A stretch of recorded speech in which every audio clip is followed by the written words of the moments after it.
அதான் இந்து மதத்த ஃபாலோ பண்றவங்களுக்கு ஒரு சட்டம், இந்து மதத்த ஃபாலோ பண்ணாதவங்களுக்கு ஒரு சட்டம் இருக்கு தமிழ்நாட்ல. அப்படின்னு தமிழ்நாடு அரசு வந்து பிரிச்சு பாக்குது. அப்படின்ற மாரி பேசியிருக்காரு. அதேபோல வந்து ஸ்கூலுக்கு வந்து ருத்ராட்ச கொட்ட போட்டு ஒரு குழந்தை வந்து ஸ்கூலுக்கு போ முடியல அப்படின்னு சொல்றாரு. அதேபோல வந்து ஆன்மீகம் ஆன்மீகம், அரசியல் இதெல்லாம் வந்து இப்ப வெவ்வேறு ஆக்கப்பட்டுருச்சு தமிழ்நாட்ல. இல்ல, இல்ல அதெல்லாம் ஒண்ணுதான் அப்படின்னு பேசும்போது, அப்ப நீங்க சொல்ற மாரி வந்து ஒரு மதத்த மட்டும் வந்து வலியுறுத்தி, இந்துக்கள் ஓட்ட வந்து கன்சாலிடேட் பண்றதுக்கு தான் இந்த மாநாடு அப்படின்றது தான் நான் புரிஞ்சுக்க முடியுது. ஆமா, அப்படிதான் இருக்கு. இன்னொன்னு ஜனநாயக தன்மையோட இல்ல. ஒரு இன்னொருத்தருடைய உரிமையை மதிக்க வேண்டும், அத வந்து பொருட்படுத்தணும் அப்படிங்கிற எண்ணம் இல்லாம பேசியிருக்காரு.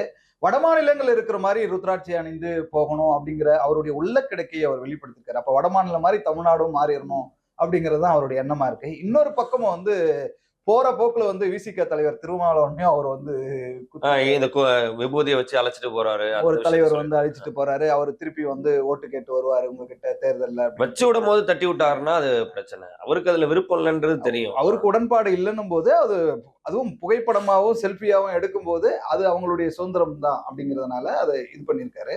தொடர்ந்து இந்த மாதிரியான விஷயங்கள் அவர் வந்து இந்த பின்னு குத்தி வர்ற வேலையெல்லாம் பார்த்துக்கிட்டே இருக்காரு.